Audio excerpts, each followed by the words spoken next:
রাজনীতিতে আওয়ামী লীগ এখন অপ্রাসঙ্গিক বললেন আসিফ মাহমুদ। বিভিন্ন স্থানে সন্ত্রাসী কর্মকাণ্ডের চেষ্টা চালানো হলেও আওয়ামী লীগের রাজনীতির এখন আর কোনো প্রাসঙ্গিকতা নেই বলে মন্তব্য করেছেন আসিফ মাহমুদ সজীব ভুঁইয়া। পবিত্র আশুরা উপলক্ষে শিয়া সম্প্রদায়ের সঙ্গে মতবিনিময়কালে তিনি এ মন্তব্য করেন। শুক্রবার ১৯ জুন রাজধানীর হুসাইনি দালান ইমামবাড়া পরিদর্শনে গিয়ে জাতীয় নাগরিক পার্টির এনসিপি মুখপাত্র আসিফ মাহমুদ সজীব ভুঁইয়া এসব কথা বলেন। পবিত্র আশুরা উপলক্ষে শিয়া সম্প্রদায়ের সঙ্গে সৌজন্য সাক্ষাৎ ও মতবিনিময়ের অংশ হিসেবে তিনি বকশীবাজারে অবস্থিত ঐতিহাসিক এ ধর্মীয় স্থাপনা পরিদর্শন করেন।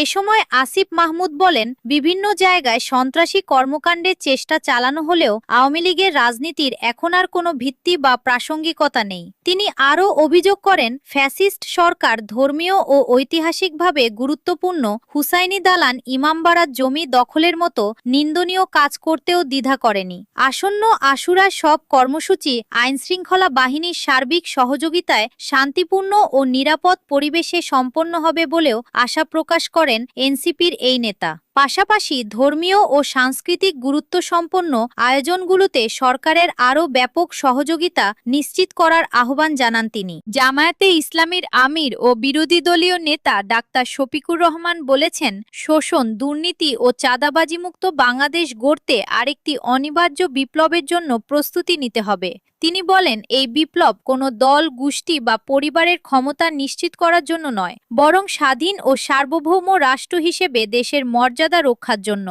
তিনি আরও বলেন, সেই অনিবার্য বিপ্লবের প্রস্তুতি নেওয়ার আহ্বান জানিয়ে শোষণ, দুর্নীতি, চাঁদাবাজি ও দলীয় প্রভাবমুক্ত একটি মানবিক বাংলাদেশ গড়তে যুব সমাজের প্রতি আহ্বান জানাচ্ছি। সমাবেশে বিএনপি সমালোচনা করে জামায়াতের আমির বলেন, বিএনপি জাতির সঙ্গে দেওয়া কথা রাখেনি। তিনি দলটিকে ভুল সংশোধন করে জনগণের কাতারে আসার আহ্বান জানান এবং জনরায়কে সম্মান করারও তাগিদ দেন।